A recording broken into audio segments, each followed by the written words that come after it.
चाणक्य तक्षशिला से मगध के लिए निकल पड़े और 5 दिन का लंबा सफर तय कर पहुंच गए मगध की राजधानी पाटलिपुत्र। उन्हें नगर में कदम रखे कुछ ही क्षण हुए थे कि पाटलिपुत्र की जनता पर हो रहे अत्याचार की सच्चाई उनके सामने थी। नगर के चौराहे पर कुछ सैनिक फांसी के फंदे से लटक रहे मृत शवों को नीचे उतार रहे थे।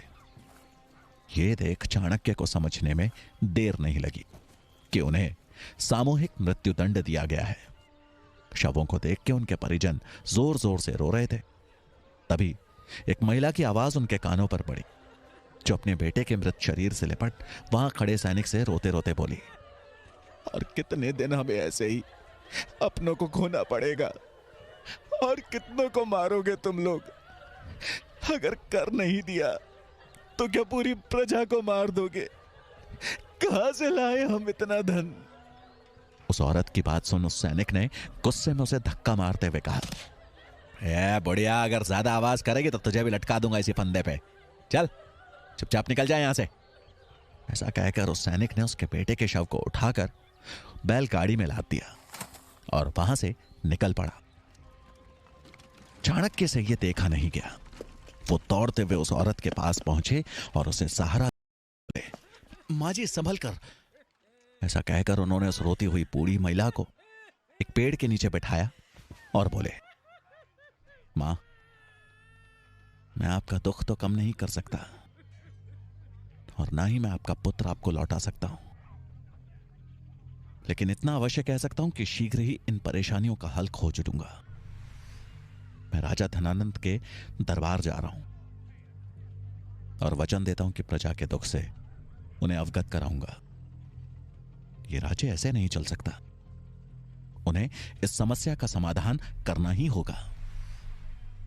चाणक्य की बात सुन उस औरत ने आंखों में आंसू लिए ममता भरी नजरों से उनकी ओर देखा और बोली, आज पहली बार तुझे देख ऐसा लग रहा है कि मगध का हृदय अभी भी धड़क रहा है। तूने इतना ही कह दिया, मेरे लिए बहुत है पुत्र, लेकिन वचन मत दे। तेरे अंदर करुणा होगी, लेकिन जिसके पास तू जा रहा है उसका लहू पानी बन चुका है। अनुभव से कह रही हूं ये बात। मेरे पास देने के लिए कुछ है तो बस आशीर्वाद है। चाणक्य ने उनके पांव छुए और कहा, मुझे आपसे बस यही चाहिए था मां, आशीर्वाद दें। उस औरत ने उनके सिर पर हाथ फेरा और चाणक्य दृढ़ संकल्प लिए चल दिए राजमहल की ओर। चाणक्य जब महल पहुंचे तो द्वार पे खड़े द्वारपाल ने उन्हें रोककर पूछा, आप कौन हैं? चाणक्य ने उस द्वारपाल की ओर देखते हुए कहा, मैं तक्षशिला का आचार्य चाणक्य हूं। एक अति आवश्यक कार्य के लिए मेरा राजा धनानंद से मिलना जरूरी है। यह सुन द्वारपाल ने उनसे बड़ी विनम्रता से कहा, अभी महाराज व्यस्त हैं, आप यहीं प्रतीक्षा करिए, मैं महाराज को संदेश भिजवाता हूं। यह सुन चाणक्य वहीं पास में एक स्थान देखकर बैठ गए और राजा के संदेश मिलने की प्रतीक्षा करने लगे। उन्हें प्रतीक्षा करते करते शाम हो गई। वो जब भी द्वारपाल से राजा के बारे में पूछते तो उसका एक ही जवाब होता कि अभी राजा व्यस्त है। चाणक्य को समझ में आ गया कि अब सीधे हाथ से घी नहीं निकलने वाला, उंगली टेढ़ी करनी ही पड़ेगी। थोड़ी देर बाद उनकी नजर कुछ रसोइयों पर पड़ी जो कि महल के पीछे वाले रास्ते से अंदर जा रहे थे। चाणक्य को उनका मौका मिल गया था। उन्होंने अपना भेष बदला और उन रसोइयों की टोली में शामिल हो महल के अंदर प्रवेश कर गए।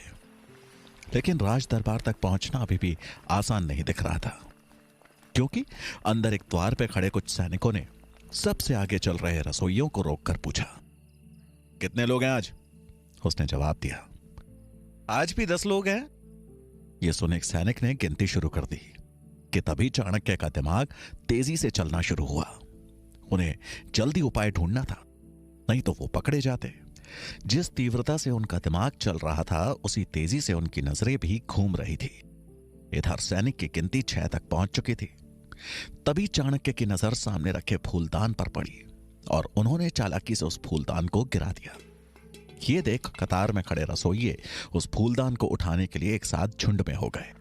सैनिक की गिनती बीच में रुक गई और इसी मौके का फायदा उठा चाणक्य ने वहां से अपना रास्ता बदल लिया और निकल गए राज दरबार की खोज में। वो एक जगह रुक वापस अपने भेष में आए और कुछ ही देर में वो राज दरबार के अंदर थे। लेकिन ये क्या, राज दरबार में कोई राजसभा नहीं, बल्कि बाहर से आई सुंदरियों का नृत्य चल रहा था।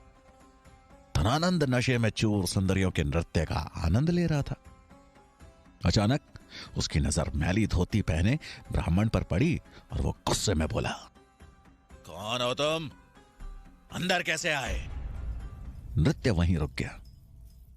चाणक्य ने अपने हाथ जोड़ बड़े ही शांत भाव से कहा, प्रणाम महाराज, मैं तक्षशिला का आचार्य चाणक्य हूं। धनानंद को चाणक्य का यूं आना अच्छा नहीं लगा, लेकिन उसने अपना गुस्सा शांत करते हुए थोड़ा नरम भाव से कहा, प्रणाम आचार्य, पर ऐसी क्या वजह थी जो आप बिना बताए अंदर आ गए? चाणक्य बोले, मैंने द्वारपाल को संदेश दिया था। लेकिन तभी उनकी बात को काटते हुए धनानंद ने कहा, तो अगर द्वारपाल ना बोलेगा तो आप ऐसे बिना बताए चोरों की तरह चले आएंगे अंदर? कहां गई आपकी शिक्षा? चाणक्य गंभीर भाव से बोले, इस अपराध के लिए क्षमा महाराज, लेकिन मेरा आपसे मिलना अत्यंत आवश्यक था। धनानंद ने अपने आसन पर ही बैठते हुए कहा, ऐसी भी क्या बात करनी है आपको जो आप थोड़ी प्रतीक्षा भी नहीं कर सके? हम भी तो जरूरी काम कर रहे हैं। आपका भाग्य अच्छा है कि हम ब्राह्मणों को नहीं मारते, वरना अब तक ये शीश धरती पर होता।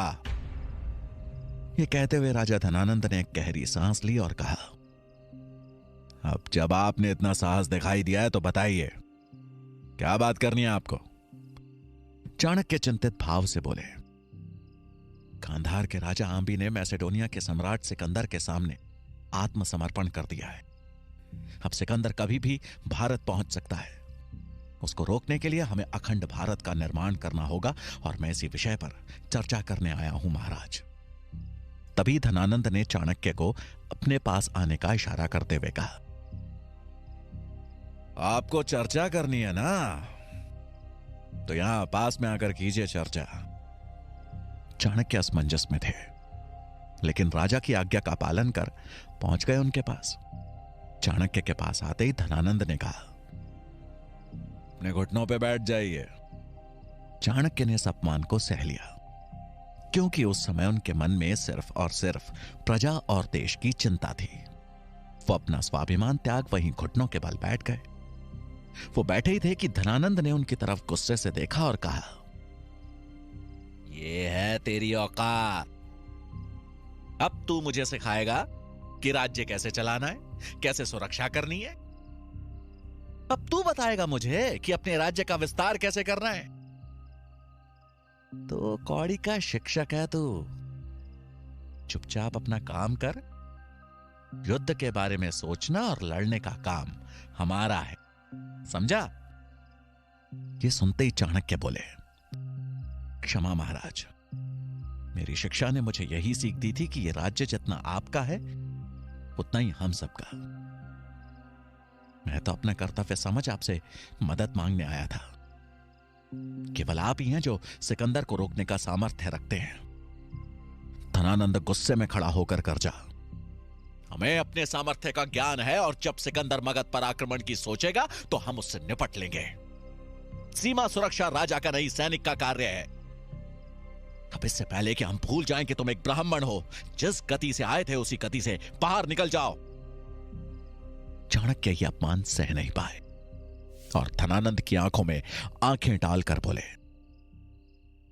निकल जाऊंगा महाराज, परंतु अगर आप अपना कर्तव्य निभा रहे होते तो एक ब्राह्मण को तक्षशिला से चलकर यहां आना ही नहीं पड़ता।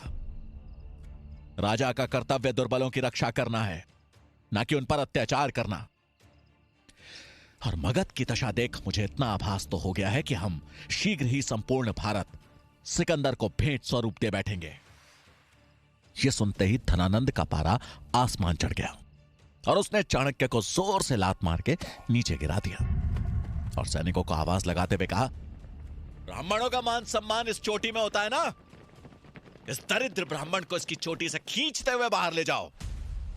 सैनिकों ने तुरंत आज्ञा का पालन किया और चाणक्य को चोटी से खींचते हुए द्वार की तरफ ले जाने लगे। द्वार तक पहुंचने से पहले ही चाणक्य ने उन सबको एक जोर का धक्का दिया, जिससे वो सैनिक लड़खड़ाकर गिर गए। अब चाणक्य ने अपनी शिखा खोलनी शुरू की और गुस्से में उबलते हुए धनानंद की तरफ बढ़ते हुए गर्जना की, धनानंद, मुझसे भूल हो गई कि मैं तुझ जैसे पापी से ये उम्मीद लगा बैठा कि तू बचाएगा इस देश को। एक शिक्षक का, एक ब्राह्मण की शिखा का अपमान किया है तूने। तो इस शिखा की सौगंध मैं चाणक पुत्र चाणक्य, तक्षशिला का आचार्य, आज ये प्रण लेता हूं कि जब तक तेरा और तेरे इस नंद वंश का सर्वनाश कर मगध की राजगद्दी पे एक योग्य राजा ना बिठा दूं, मैं ये शिखा नहीं बांधूंगा।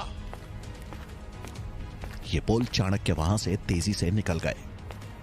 धनानंद उनकी बात सुन गुस्से से लाल हो गया और उसने अपने सैनिकों को आदेश दिया, अगर यह ब्राह्मण फिर से इस राज्य के आसपास भी दिखा तो इसका सर कलम करके बीच बाजार में लटका देना। धनानंद से मिले अपमान के बाद चाणक्य ने उसे दिन मगध छोड़ दिया और अब उनके जीवन का लक्ष्य था एक अच्छे राजा का चुनाव करना, जो दयालु हो, पराक्रमी हो, जो प्रजा के हित के बारे में सोचे और एक अखंड भारत का निर्माण करे।